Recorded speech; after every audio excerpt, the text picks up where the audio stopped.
join me in a moment of silence, followed by the Pledge of Allegiance.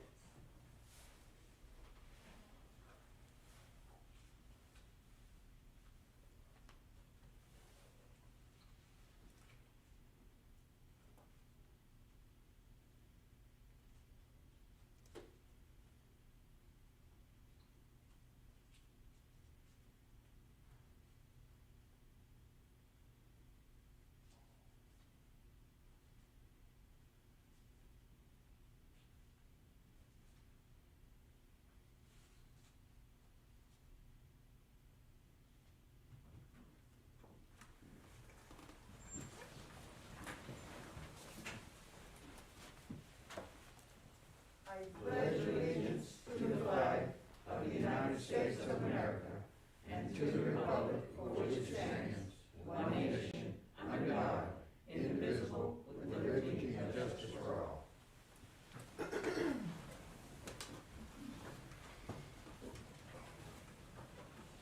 At this time, I would like to welcome you to the Sumter School District December 13th, 2021 Board of Trustees meeting. The meeting is held in accordance with the Freedom of Information Act. The news media has been notified, and a copy of the agenda has been made available to the public. This meeting is open to the public, but with limited first come, first served seating due to COVID-19. Jackson, hold just a moment, because they're saying they can't hear anything. Artie, whenever it cuts off and cuts back on, it goes mute, okay?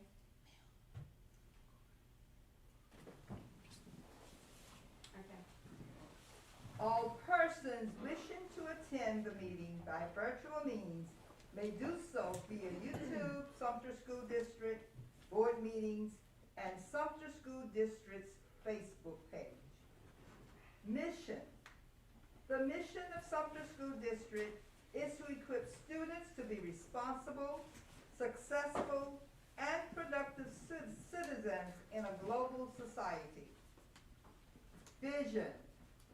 Sumter School District develops and cultivates competitive students who embrace diversity, act responsibly, and contribute positively to society.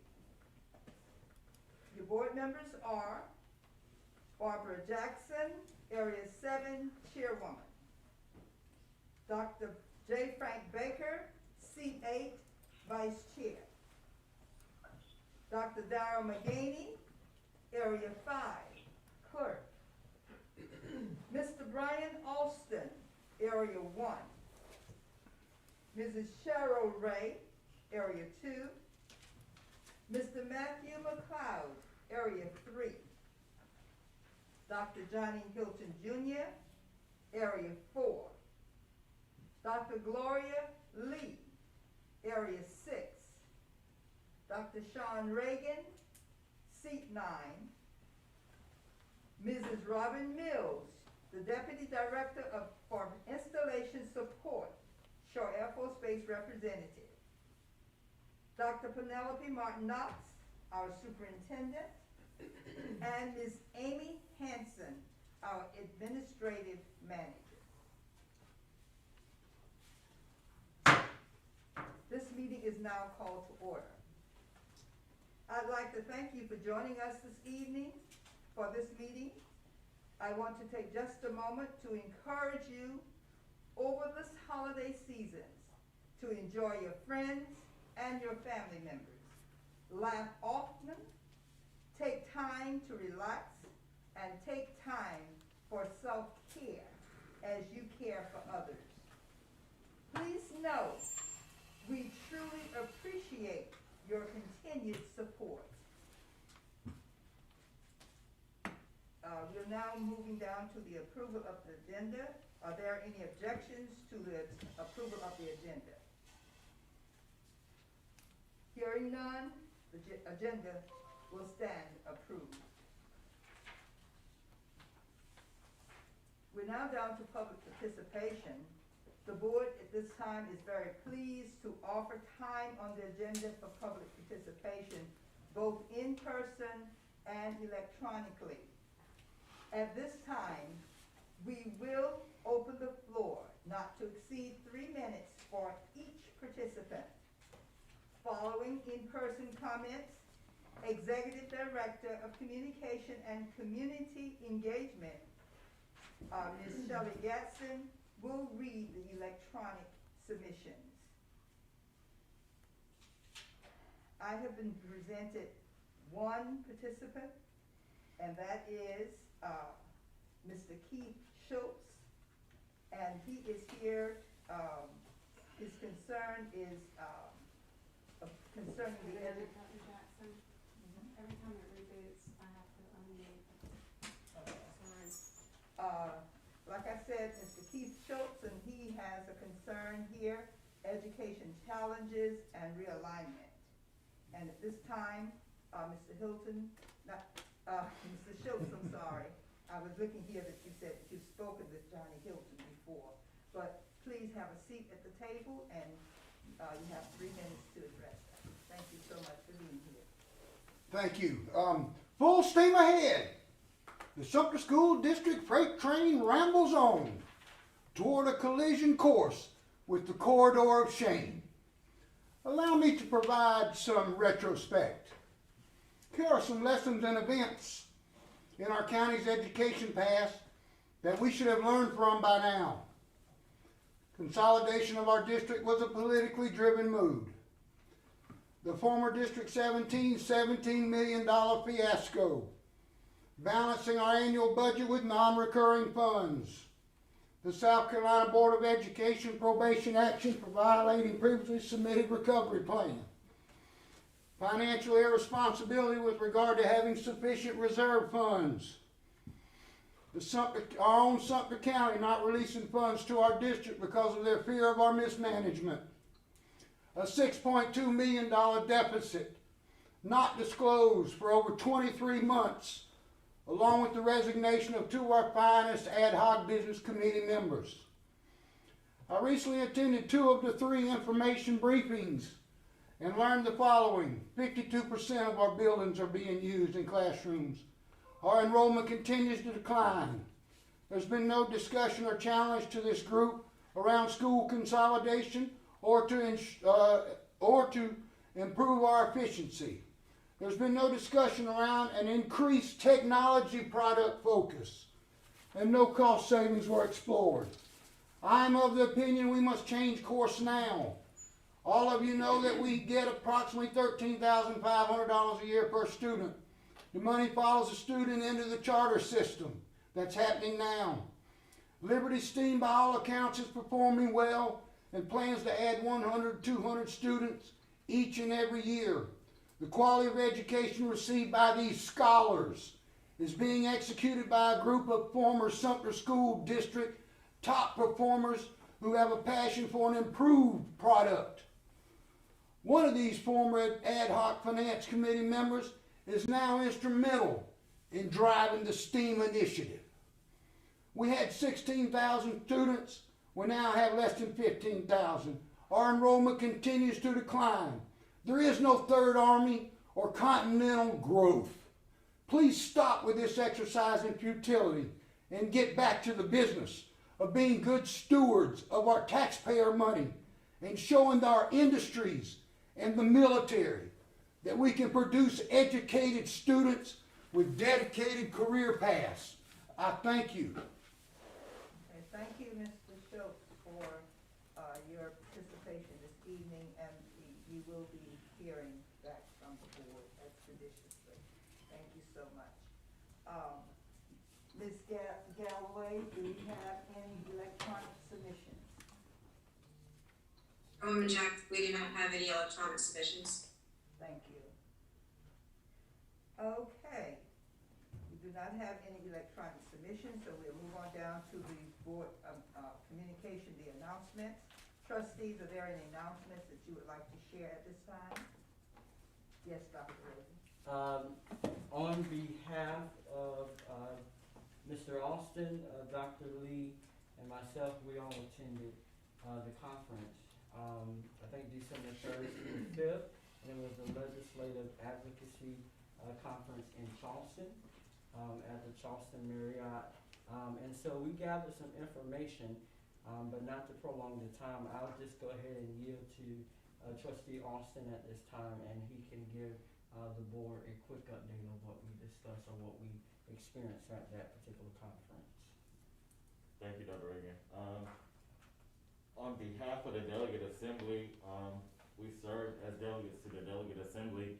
Majority of the resolutions passed unanimously. There were a number of resolutions that were pulled for amendments, and those resolutions included amendments to board hiring of superintendent, compulsory attendance, impact fees, tuition tax credits and vouchers, and mental health services.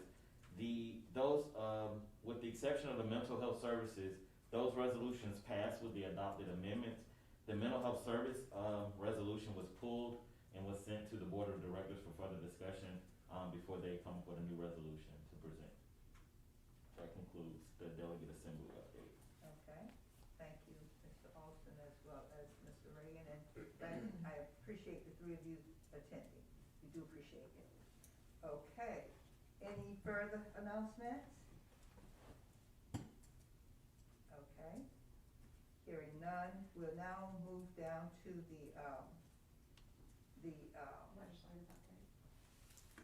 Legislative update. yes, the legislative update. No report this evening. No report. Thank you, Dr. Hilton.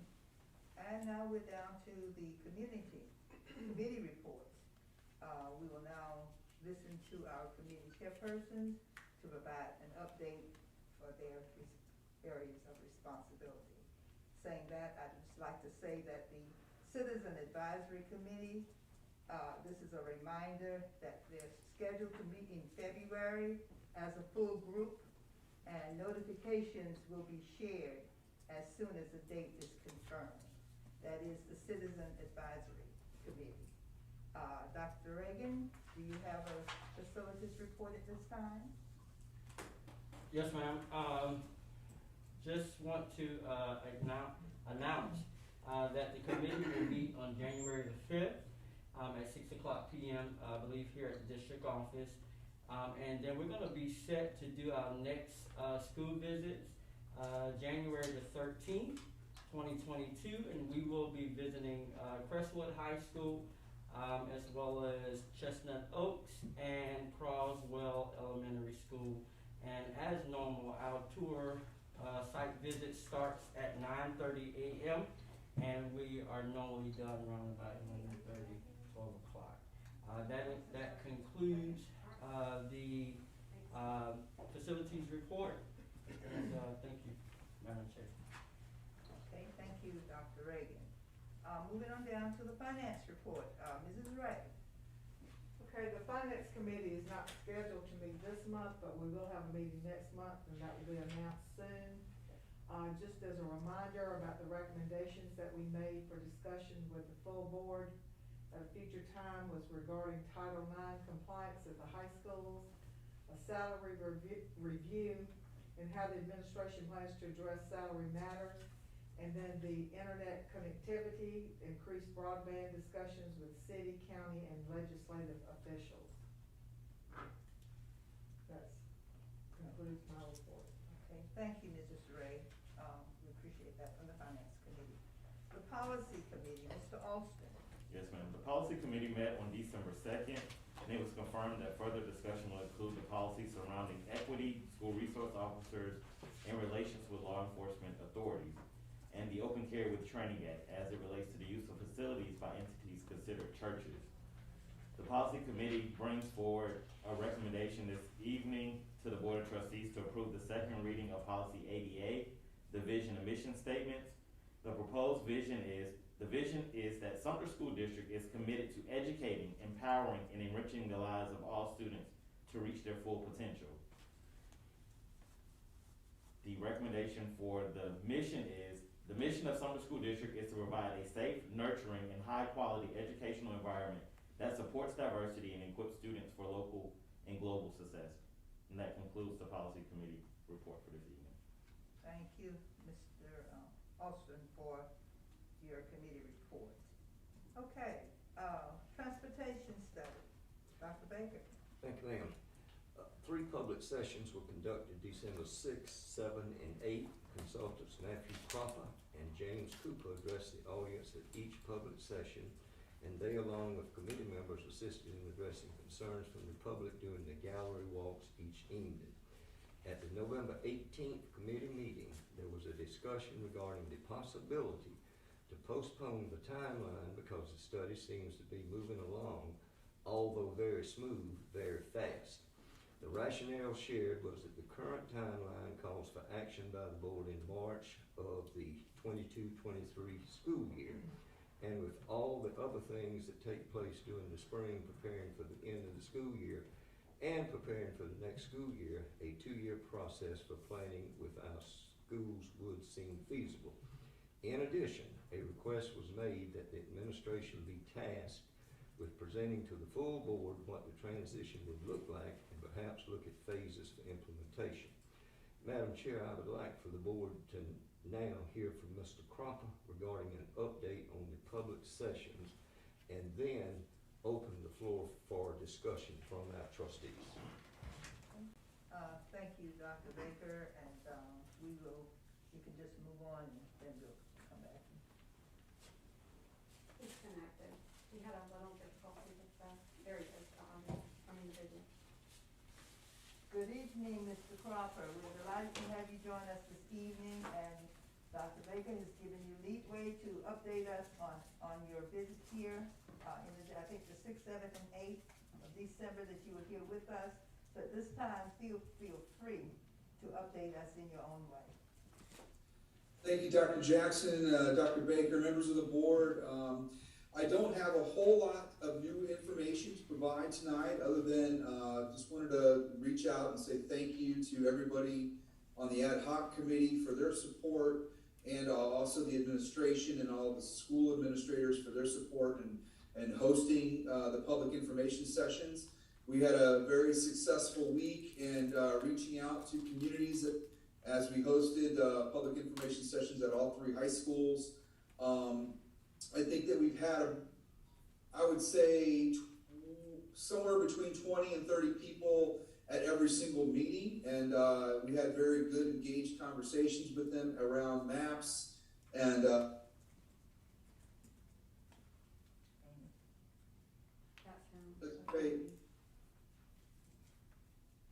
That's him. Exposure. Arden, is that us? No, that's him. You're breaking up, Matt, if you can hear us.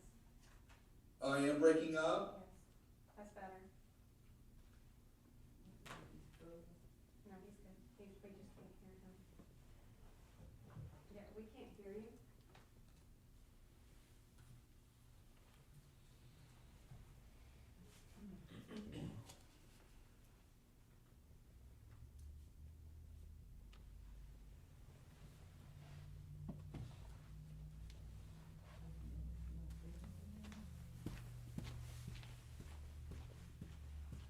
Let me see if he wants to reconnect. If you can hear us, Matt, do you want to reconnect? Yes.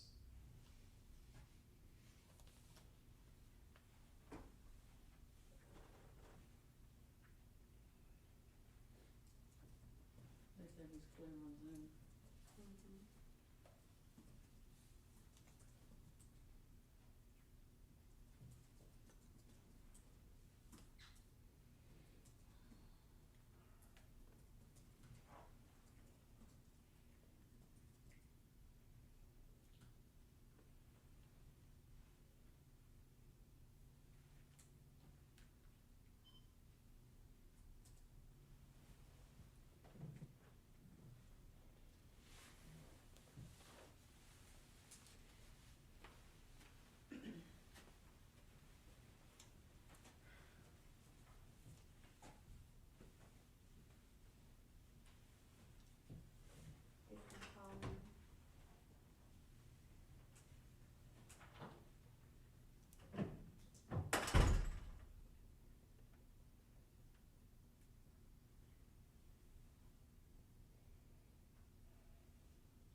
can you hear us?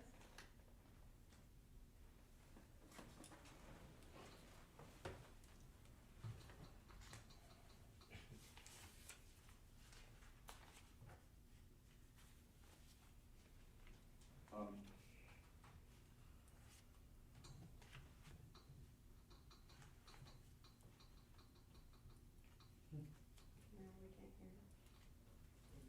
Yeah, we can't hear you. Do you wanna just try it on my phone? Yeah, I don't know what's happening. Okay, go ahead, Matt. Okay, I'm sorry for the technical issues, and I don't want to disrupt the meeting any longer. What I was saying is I don't really have a whole lot of new material to cover tonight. Really just wanted to reach out and thank the committee and staff, both central office and school building staff, for hosting and giving us the space for these meetings. We had a very good, productive week in Sumter, and I believe we had about 20 to 30 people at every night, at every meeting, and was able to reach out to people and educate them on the process, and so they can understand how the process is going. And at this point, we're just in a holding pattern, waiting for input to continue to be received, and regrouping back with the committee after the new year on January 13th is our plan.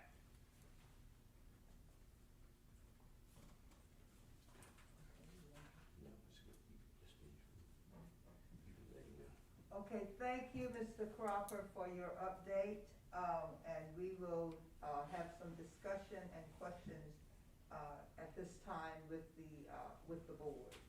So we do appreciate you, and your partner taking time, Mr. Cooper taking time to come and, spend 3 evenings with us, and, field the questions and address the questions and concern as, that came up. And I too would like to echo thank you to all of you, that administrative staff, executive staff, and all of you that found time or was able to attend some of the hearings, the meetings as well. So thank you again, and we do truly appreciate your kindness. And we will see you in January. Okay, thank you. At this time, I think, Dr. Baker, you wanted to allow time for questions and discussion. So at this time, we will hear from the board members. Yes, Mr. McLeod. Yes, ma'am. It was mentioned earlier about recommending postponing the start of the zoning implementation, extending the time. And I think that's something that is, important to make sure it's done right. Given our administration the opportunity to, phase it in. If we do it when the timeline is set right now, we're looking at them having 3 months after they've already gotten everything in place for this upcoming year, as the schools sit right now, and as the lines sit right now. So I just think that we need to look at extending the whole process. Okay, do you have any suggestion as to when or taking it into consideration? Well, I think starting possibly the following school year, given a year to get everything in place. Okay. You've heard, okay, Cheryl, I'll just share. I just wanted to say that I agree with that, and maybe we should even look at some way to phase it in after that year, possibly. So we give people a chance to adjust to the changes. Okay, Cheryl has weighed in. Brian, do you have anything? I know at the last Transportation Ad Hoc Committee meeting, I suggested the phased-in approach as well, and I received a lot of input from the community that they're not in support of a phased-in approach or delay in the approach, as if this study came to fruition from the need to address transportation efficiencies in the district. And if we're going to address transportation efficiencies where we're already seeing a bus driver shortage, then delaying it any longer is gonna perpetuate the problem. And so I believe that we should move forward, with implementation in the fall of '22. I know it's gonna be a lot of work for the administration and for the staff, but I think they're well equipped to implement it come fall '22. Okay. Dr. McGinn? Yes, I disagree with Mr. Austin with his comments on what he just said. I spoke to Mr. Cropper personally last week and explained to him if this is a transportation study and you made mention that the average child is gonna be on the bus for at least a minimum of 7 miles, then how can you justify the kids from the Kershaw County line coming to school downtown, the Florence County line? There's no way you can tell me your report, and I told him this, that I disagree with his report, because there's no way you can tell me those kids from those end of the county gonna be on the bus on an average of 7 miles when we supposed to be improving the transportation study. This process is a very serious process, and I agree it should be done, but not rushed. And right now it's being rushed because we talking about March, and his report is saying on an average 7 miles. So I asked him, what formula are you using? He said, well, I'm taking city kids and I'm looking at the distance from them downtown in the city to school, and then I'm taking the kids from that county, and then I'm collaborating all together. I said, you mixing apples and oranges. There's no way. There's no way you're gonna get an accurate 7. You might get a 7 by an average of 7 hours. I said, but as far as the rural county, the Pinewood area to downtown, you're not gonna get an average of 7 miles. And I explained this to the chairman of the committee. I said, this process needs to be done, but we need to slow it down and do it right. And by March, will not be done right. It'll be more confusion. And I explained all of this to Mr. Cropper, so I'm prepared as well to say, let's slow it down, although it needs to be done. Let's slow it down and let's do it right. Those are my thoughts. Thank you, Madam Chair. Thank you, Dr. McGinn. Okay, we're gonna hear from those that have not spoken already. Mr. Hilton, hear from them first. Dr. Hilton. I feel like the timeline was way too ambitious. And I agree with this idea that we need to slow the process down. This involves not only moving students from one school to another, but it's gonna involve moving teachers from one school to another.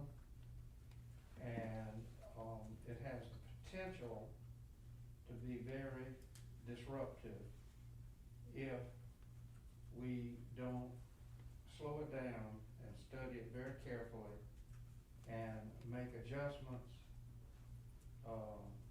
And I agree that maybe we need to look at a phase-in process and make some minor adjustments, and then make some other adjustments, and make some other adjustments as we go along.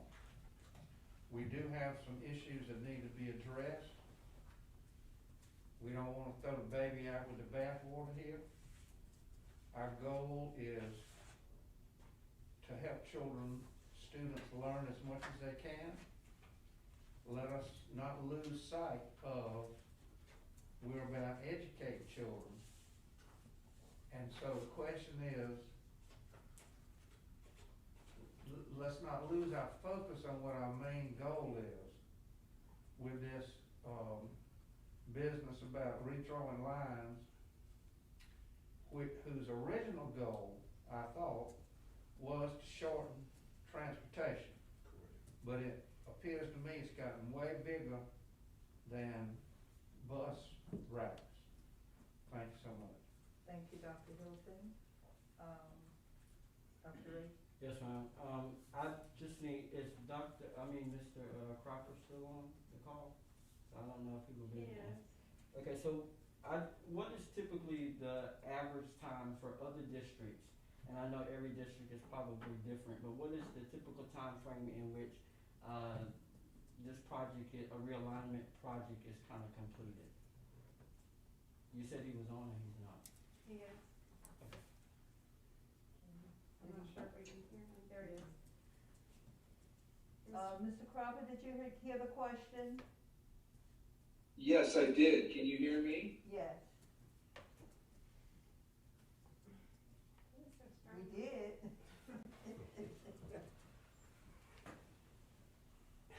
We are not hearing you now, Mr. Cropper.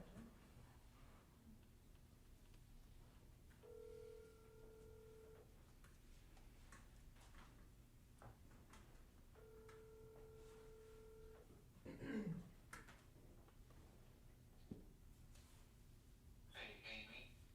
Yeah, you're in the meeting. Okay, yes, people online can hear me, but for some reason I'm losing it, in the boardroom. But to answer the question, yes, it's typically about, usually the best practice is to have a board presentation or recommendation delivered around February. January, February is what I say is most ideal. But then you have to have a board vote after that. And so, this process is coming in presentation in March, which means that the board would not vote sometime in April, I'm guessing. And so it would be a pretty fast turnaround to have everything implemented for the upcoming fall. It has been done, and some school districts do it that way, but we typically recommend a little more leeway time to be able to notify families and parents, configure the bus routes, deal with staffing, and those things.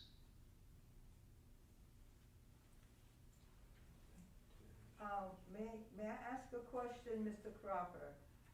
When you talk about, someone mentioned phasing in, have you dealt with that before? And if so, would you talk to us a little bit about phasing in process? Yes, sometimes districts look at this implementation of things like this over more than 1 year process. It's possible that once a plan is approved, the district could move incremental parts of it immediately and then do more substantial moves at a later time. So you can phase in a plan over a couple of years. Usually it's done when there's multi-phases in a construction plan or something like that. But, districts have done them in sort of incremental phases, like your board member is indicated. Okay, thank you. Are there any other questions? Yeah. Dr. Reagan? So that wouldn't affect, according to our timeline, that would not affect our going ahead and, as a board, and approving the March 28th date, right? We can look at other options after that date, or whatever we decide to do as of March the 28th, 2022 is what we will what will be finalized at that point. So could we do anything after that date in terms of phasing in? Yes, the board can approve a plan, and that is the plan, that is the focus. And then the next phase is, or the next step is determining how to implement that plan. And that implementation can be done over a couple of years, or if you choose to wait to the following fall. So you can do it a number of ways once that plan is approved. Okay, thank you. Thank you, Dr. Jackson. And I do stand with Mr. Austin as well. I think we do need to move forward at this point and go to the March date that we do have on the calendar as well, and just continue to do the work at this time for the realignment. Thank you. Any other? I think I saw your hand again, Mike. Yes, ma'am, I was just gonna say, Brian said he talked to some folks, I was at Lakewood and Sumter High, and everyone I talked to asked, why is it going so fast? Can we slow it down? Can we stretch it out a little longer. Okay. All right, any other input, or questions? I have a question about All right, something Ms. Reyes. else. We're good. This is for Mr. Cropper too. Could you explain to us how the utilization percentages came about, from your end? There seems to be a lot of questions about what that actually means. Could you help explain that for us? Yes, ma'am. Utilization is comparing the estimated enrollment or the current enrollment of a school to the capacity of that school. So we collected capacity data from the district, and we also collected enrollment data from the district that we mapped out for the realignment process. And the resulting estimated enrollment divided by the capacity of that building is what you see as what we refer to as utilization. So it's another way of saying, answering the question, how full is the building? If it's 75% full, that's basically 75% utilized. And those capacities would have come from when the buildings were built? That were They established? were provided by the district. I think the district would be probably better to answer the basis of the capacity data.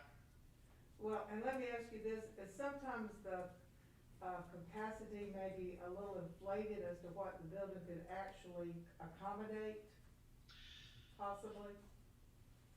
Well, I'm not necessarily sure because I haven't been through the buildings, but I do know that some of these schools that are maybe an elementary or middle used to be a middle or a high school. And so some of them are larger than what we typically see for, say, an elementary school. And that is due to some of the history of the building operating as something different in the past, from what I understand. And so, that can come into play in why we're seeing some higher capacities than what I typically see at some of your elementary schools in particular. Okay, thank you. One question.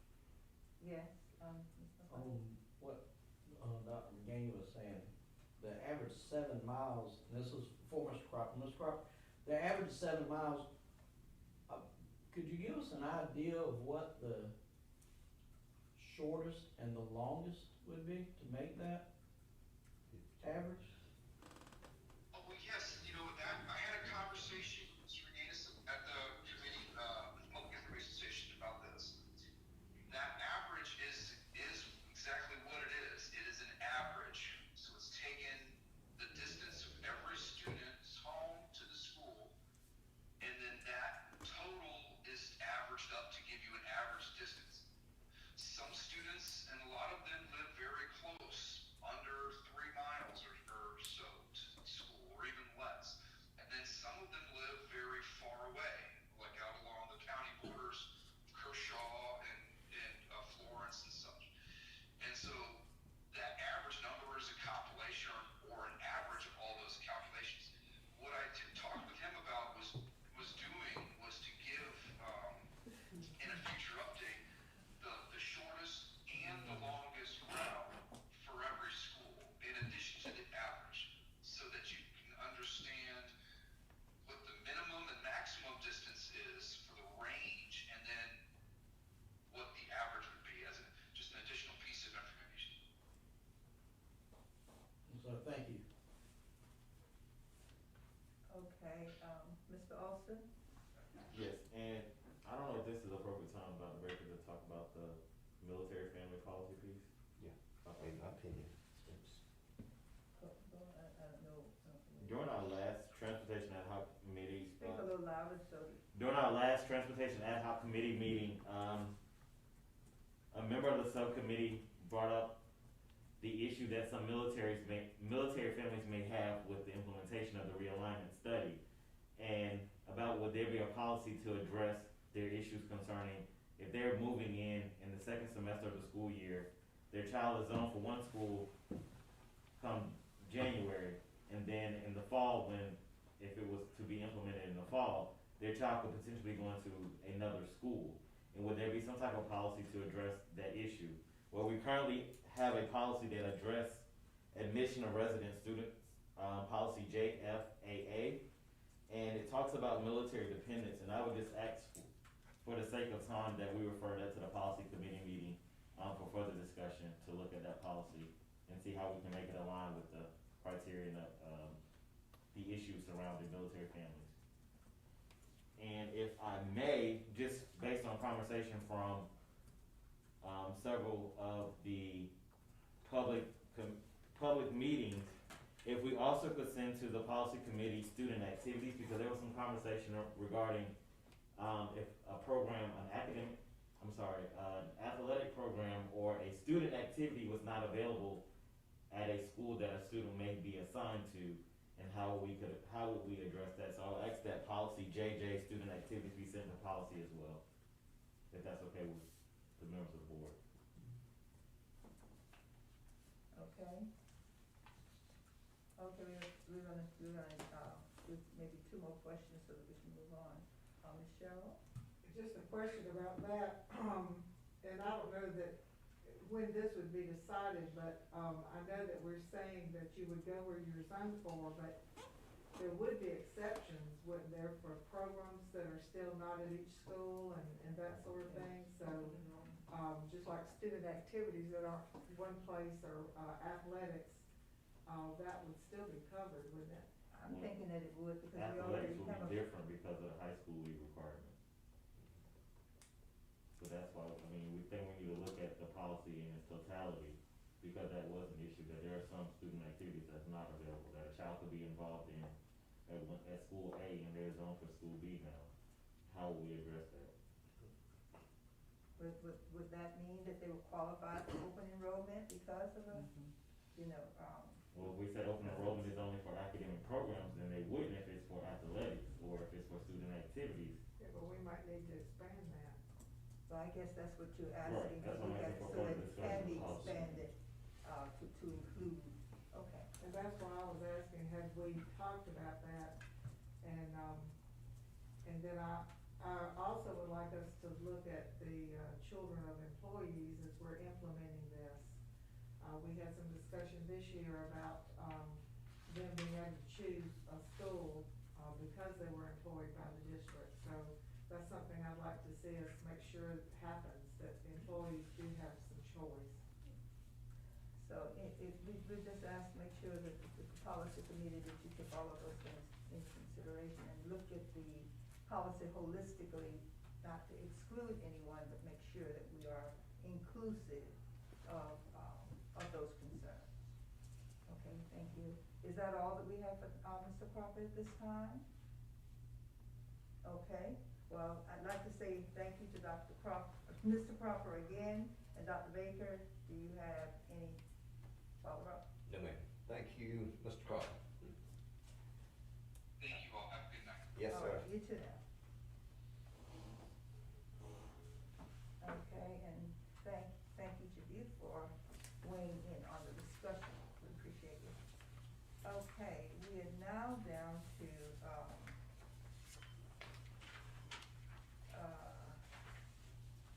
the superintendent report.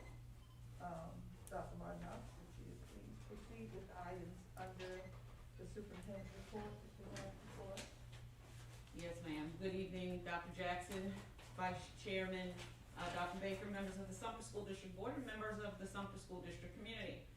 As the holiday season is upon us, as we can tell by many of the events and activities that have taken place in our community, with the Porches events and the number of parades, we know that the holiday season is upon us. And so this serves as a reminder that Sumter School District will not be operating beginning December 20th through January the 31st for winter break. During this time, please make sure you tune into our Facebook page. December 31st. December 31st, what did I say? January 31st. I sure did. Okay, well then never get it. That's too much. Let me correct that. Too much cheer. It was a lot of cheer. Sumter School District will not be operating December 20th through December 31st. During this time, please tune into our Facebook page and our social media accounts so that you can view special holiday editions of Evening of Reading with the Superintendent, as we will continue with that process.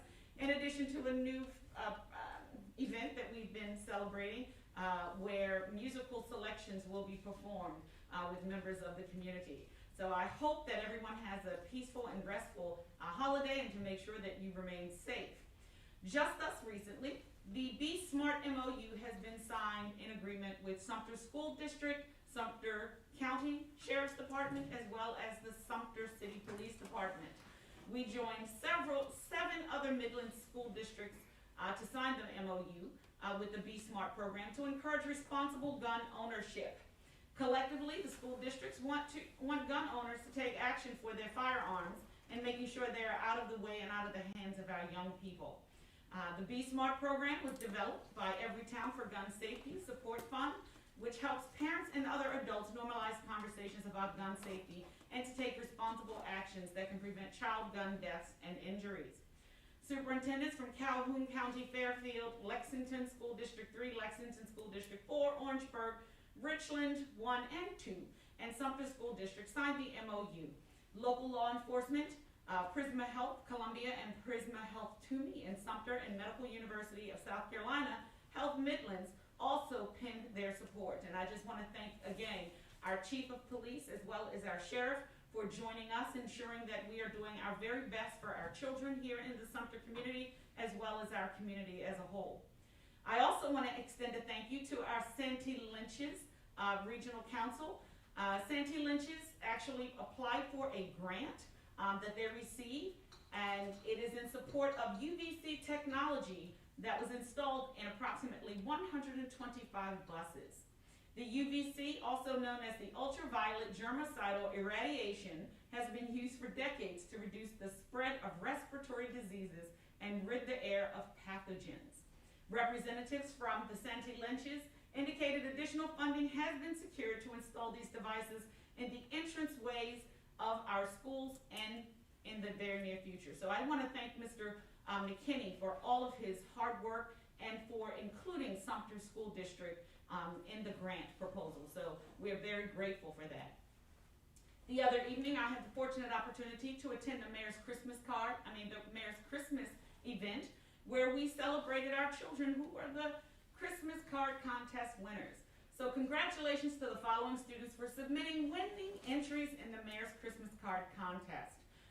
For the 2021 card winners, the front cover that was designed by Christina Masnaguta, who is a 7th grader at Alice Drive Middle School, and the inside of the card was designed by Olivia Flynn, who is a 2nd grader at Millwood Elementary School. We also had several students who received honorable mentions, and I would be remiss if I did not share their names. One of our kindergarten students from Wilder Elementary, Ms. Luciana Coxum. 1st grade at Alice Drive Elementary, Ryland Inbody. 3rd grade at Alice Drive Elementary, Lily Dawes. 4th grader at Lamira Elementary, Taylor Kuzo. 5th grade at Kingsbury Elementary, Kenley Leach.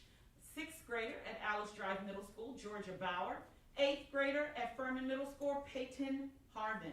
These students were announced during the annual opening ceremony at the Fantasy of Lights on Wednesday, December the 1st. The official award ceremony will be held Tuesday, December 21st at the beginning of the City Council meeting. So if you have those students in your building, or if they are your neighbors, please commend them for their creativity and artistic ability. And in closing, I'd like to give a big shout out to Dr. Sean Haggerty. Dr. Sean Haggerty, the principal at Croswell Drive Elementary School, was a finalist for South Carolina Elementary School Principal of the Year. The South Carolina Association of School Administrators announced that Dr. Haggerty was one of the top 3 of all elementary school principals for statewide honor. Now, Dr. Haggerty, who's been with the school district for 16 years, is innovative in educational design and leadership. Croswell Drive Elementary is working towards solidifying a skills-based framework that has been recognized nationally, along with strengthening their collective leadership initiative. Now, while they've announced the winner for the Principal of the Year, and kudos to the young lady who won, we also want to thank Dr. Haggerty because he's always a winner in our book, and we thank him each and every day as well as with his staff for all the work that they do each and every day for our children at Croswell Drive Elementary. So thank you, Dr. Haggerty, for your leadership. And Dr. Jackson, this concludes the superintendent's report in the tour of Sumter. And if you'd like me to continue to move on with the next item. The next item is from Ms. Jennifer Miller, from the Office of Finance with the fiscal year 21 audit updates, as well as Mr. Lyons, and I'm not sure if anybody else is joining us. So Ms. Miller, I'm turning it over to you. Yes, ma'am. Good evening, Chairwoman Dr. Barbara Jackson, Vice Chairman Dr. Frank Baker, Board members, and Superintendent Dr. Martin Knox. This evening, we have Tim Lyons, a partner with Malden & Jenkins, the CPA firm that performed our June 30th, 2021 financial and compliance audit. Before I turn things over to Mr. Lyons, I do want to thank the Office of Finance and the school and department level bookkeepers for all their hard work throughout the fiscal year. Your dedication and commitment to the finances of the district is very much appreciated. Without further ado, Mr. Lyons. Thank you.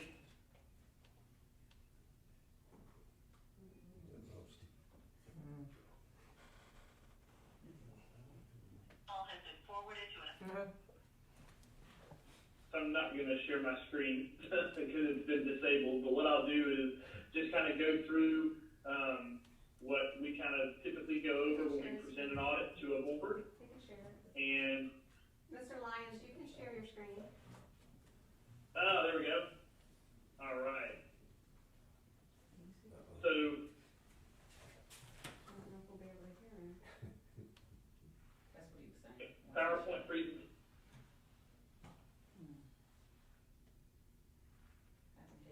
So here's kind of a brief. Mr. Lyons, if you can hear me, I'm gonna need to call you, if that's okay. Okay.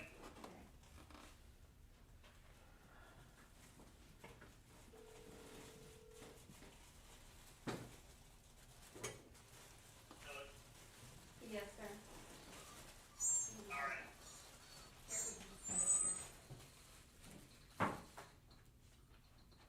Okay, Mr. Lyons. Good to go? Yes, sir. Okay. So, we've worked with the district for a couple of years now, but just to kind of reintroduce and remind everybody who we are at Malden & Jenkins. The governmental practice makes up a huge part of our firm. We spend a lot of time every year working with state and local governments throughout the Southeast. Tim Lyons, served as the engagement partner on the audit, and then Doug Moses performed what we call the quality control review, where we, myself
work with throughout the state of South Carolina. Our relationship with management, and I think it's important for the board to know that we've received full cooperation from the district's management and staff. Appreciate Jennifer and her team and all their hard work to prepare for the audit, to respond to our questions, to pull documentation together for us. So, good cooperation, good working relationship with management, no disagreement with management on accounting issues or financial reporting matters.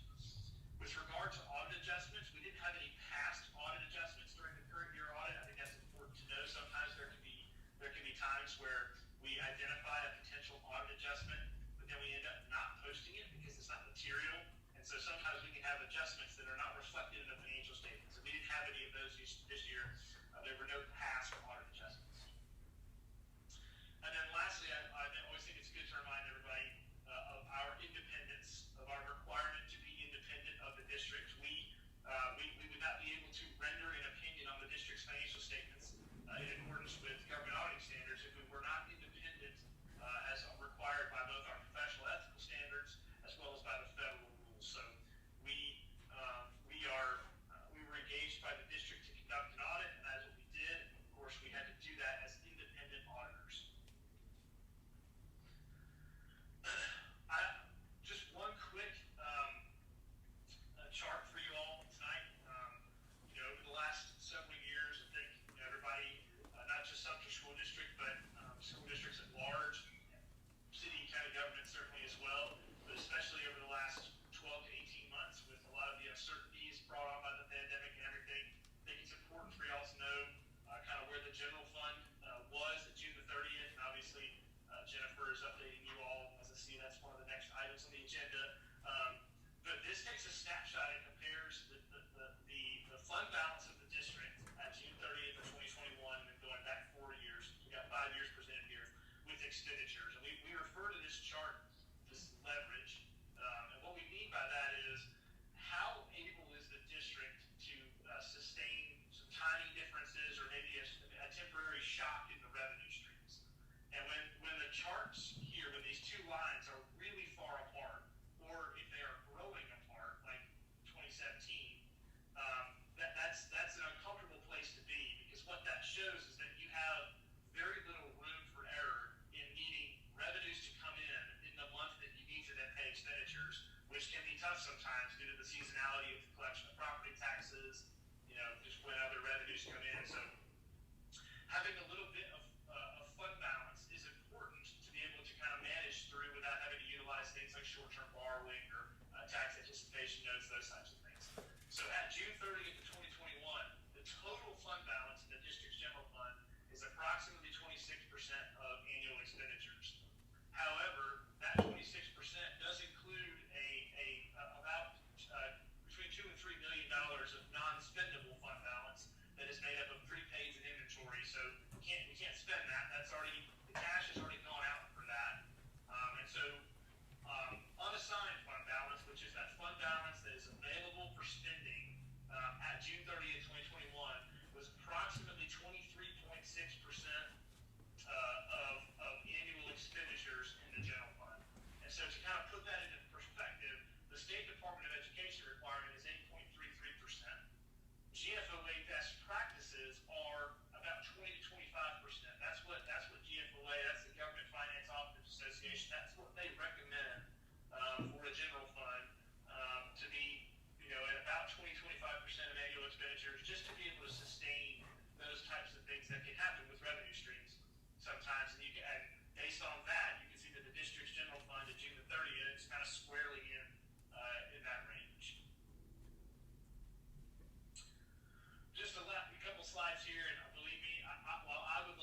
pieces of IT and other related assets. So we're going to be working with districts management to make sure that those get implemented correctly in the coming years. And then just a general reminder, we've been trying to remind everybody, look, there is still a ton of guidance coming out from the feds and from the state about all of the stimulus money that's out there. We're trying to monitor legislation as it's progressing at the federal and state level as well. As in response to the pandemic, obviously, in some ways it feels like there's been a bit of building the proverbial plane as we fly it. And a lot of these new federal streams that have come out, there's been guidance that kind of comes out with them, and then it seems to evolve and change significantly over time. So just kind of a friendly reminder, we will continue to do our part here and to pump out information and provide free CPE to clients as soon as we can, as soon as we have information. But obviously, just a reminder for everybody to continue to pay attention to that because it does seem to change sometimes on a weekly basis. I just mentioned our free CPE. Certainly, Jennifer has my contact information. If anybody would like to be added to those mailing lists, we can certainly get you on there. We've been doing a lot of it over Zoom, and we'll probably continue to do so for the foreseeable future. So if anybody does want to get added to those mailing lists, please let Jennifer know, and she can get the information over to me, and I can get it added to our distribution list. And with that, I would be happy to take any questions that anybody may have. Questions? Okay, Dr. McDaniel? Yes, sir. Thank you for your presentation. My question, first of all, I would like to request that the board get a copy of your PowerPoint presentation for their review. Certainly would have been helpful if we had the book ahead of time so we could ask a lot of questions. But since we just got the book, I'm going to ask for a copy of your presentation and I'll review this material. My question I want to ask is, and it might be a yes or no question, does this report, and I don't think it does, but does this report include an audit of Title I funding? So for the current year audit, we were not required to audit Title I. We go through a process that's called major program determination, where we have to determine which major programs we have to look at. So we didn't look at Title I this year, but because of its size, we look at Title I. We're required to look at Title I at least once every 3 years on a rotating period. I don't know, I apologize, I don't know off the top of my head when it was the last time. 2016. But it certainly is one of the major programs we have to audit at least once every 3 years. Thank you very much. Any other questions? Yes, Dr. Hilton? Yes, sir, and I was looking at this report here about, food service, and in recent years, it seems that the food service has been operating at a loss, and it appears that that's still the case. Is that correct? Yes, sir. For the fiscal year ended, the food service fund operated at approximately a loss of about $867,000. That is a trend that we have seen pretty consistently across all of the school districts we work with this year because of some of the challenges in getting meals to folks as a result of COVID, and just kind of the changes in how the feeding programs were done. But yes, sir, that is an accurate statement for the fiscal year ended June 30th, 2021. And when it says net position beginning of year, is that like the fund balance for the food service? Is that what that means?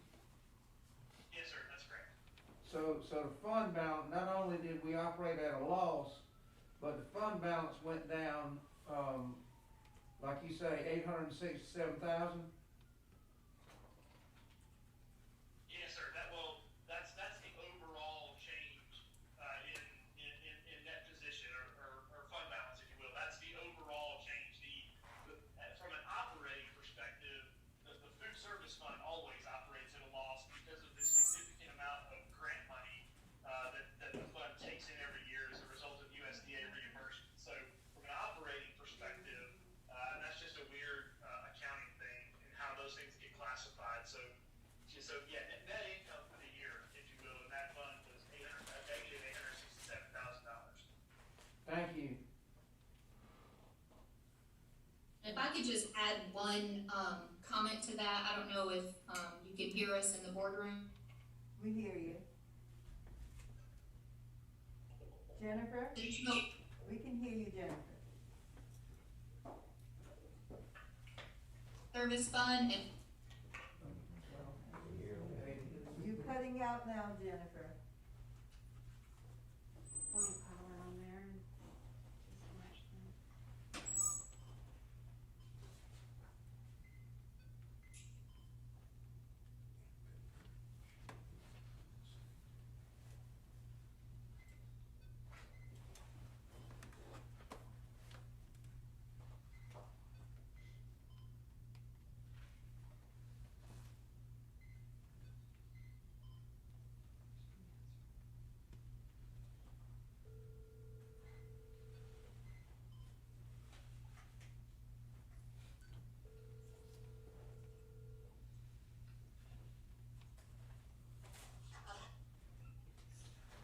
Jennifer? I'm not coming. She's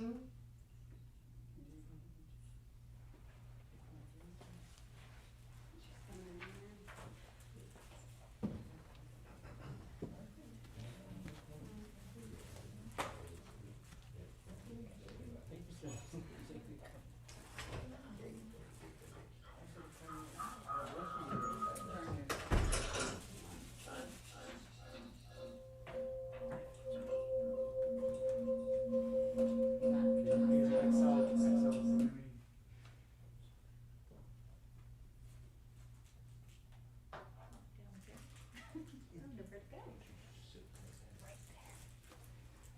All right, I was just gonna say, the one thing I wanted to bring up with the food service fund, there was revenue of that amount of the loss. That was a timing difference of when we could record it for, reporting purposes. And so we will have that amount. It was additional, ARP funding that was related to COVID. And so that will offset that amount of a loss in this fiscal year. Okay. Any questions? Okay. Yes, Yes, Dr. Hilton? regarding the Title I audit, is it true that 2016 is the last time we had a Title I audit? No, sir, it was 2019. Title I and Special Services were both tested in that fiscal year. 2019, Yes, sir. thank you. Question. Ms. Miller, Yes, Dr. Gaines? you'll brief us on the audit from the Title I funding. Did the board receive information from that audit? Yes, sir. It was presented in the December following the June 30th, so December of 2019, that would have been presented to the board. And there were no findings. There was no findings? No, sir. And the next, and he said every 3 years, so the next audit is scheduled for next year? Yes, sir. Title I? Thank you very much. Okay. Any additional questions?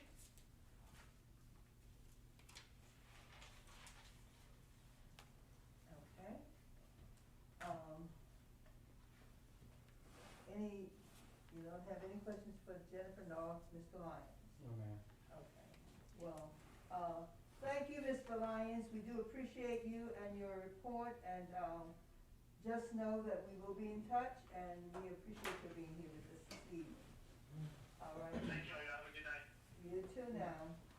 Okay, Ms. Miller, you have any additional reports for us? Yes, ma'am. This evening, we're presenting the financial information through November. We'll start with the reports as of October 31st, 2021. There were no significant changes in the projected revenue for this report, and the total projected revenue is $129,768,974. Moving on to expenditures, we are continuing to evaluate payroll projections and will adjust the values when they are more solid. As we continue to seek employees to fill our vacancies, salary figures could significantly vary. As mentioned, outsourced instructional services, Object Code 311, are more costly than salaries and benefits of an employee, and as such, we are projecting to go over budget in that category, which will be offset some by the coming in under budget in salaries.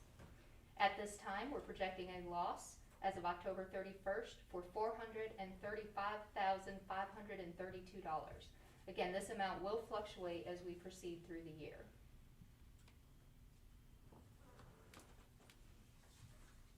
Moving on to capital projects for October 31st. I'm really not going to go into these details because we're going to jump right into the November numbers, which include the October numbers, but you do have the capital project report update as usual, including the one by location.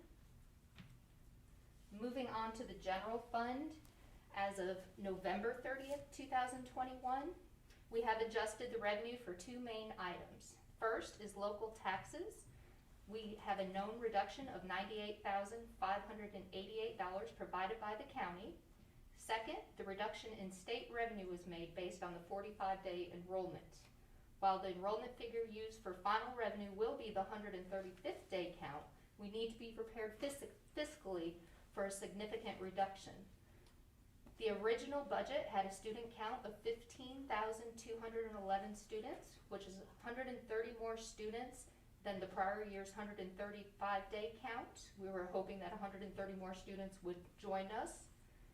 The 45th day count is 14,637 students. That's a decrease of 574 students, which equates to approximately $2.4 million.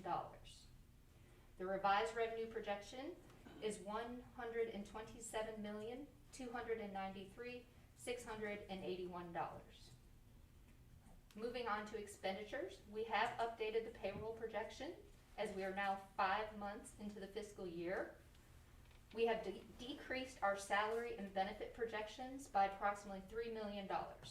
Please note this figure will change as we continue to hire employees for any other personnel changes such as resignations or retirements. Again, the Audit Code 311 budget was also adjusted with an increase based on the need to outsource positions that we were unable to fill in the second semester. The total adjustment to the expenditure budget is approximately $2 million. Based on the adjustments discussed this evening, we anticipate a reduction in fund balance of $455,695. We will continue to monitor expenditures and revise the projections throughout the remainder of the year. Are there any questions? Question? Okay, moving on to capital projects for November 30th. You have those in front of you, and if you have any questions, we'll be happy to take those. Are there any questions for Ms. Miller on the capital project?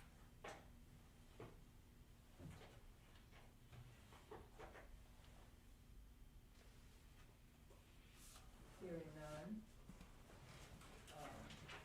Thank you, Ms. Miller, for your report. We do appreciate it. Okay. Is that the end of all your report, Dr.? Yes, ma'am, that's the conclusion of the superintendent's report. Okay, well, thank you, and thanks again, Ms. Miller, for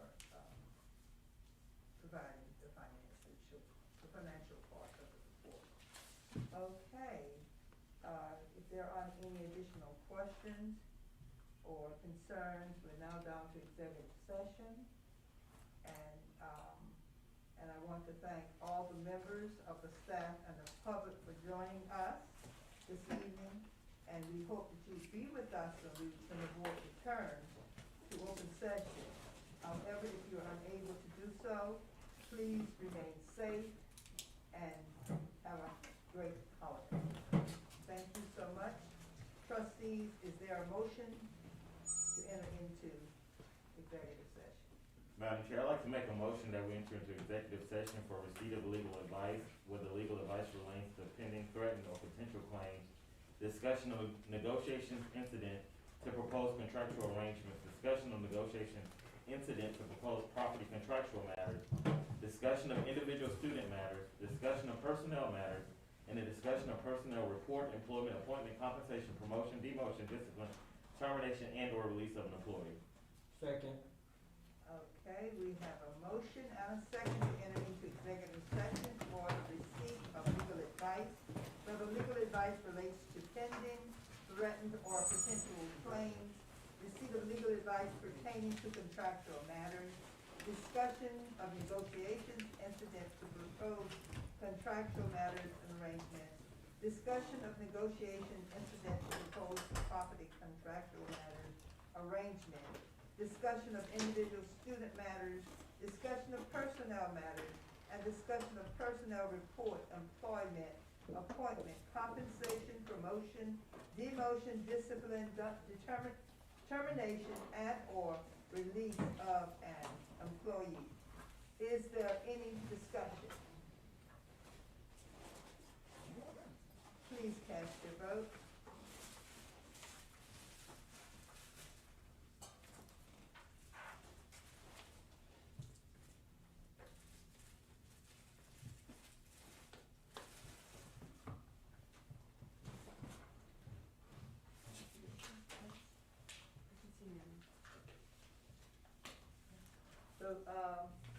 The motion passes.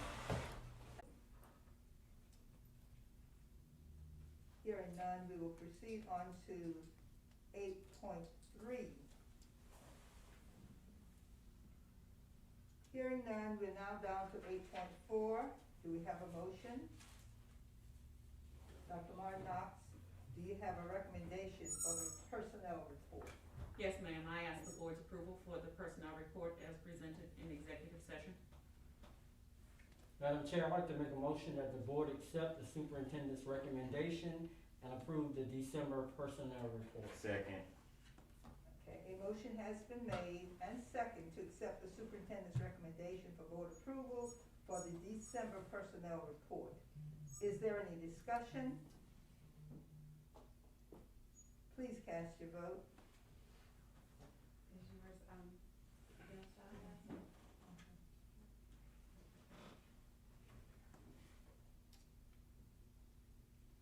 The motion passes? The motion passes. We're now down to 8.5, policy amendment, second reading, ADA, district goals and objectives. Trustees, is there a motion? Madam Chair, I'd like to make a motion that the board approve second reading of policy ADA goals and objectives. Second. Okay. There is a motion and a second that the board approves the policy amendment, second reading of ADA, district goals and objectives. Is there any discussion? Please cast your vote.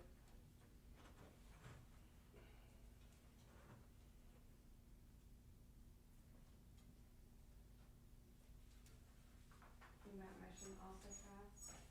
Okay, the motion passes. Are there any objections to the approval of the consent agenda? Hearing none, the consent agenda is approved. To all our meeting participants and viewers, may you have a wonderful holiday season filled with joy and good health, and have a happy new year as well. There being no further business, this meeting is adjourned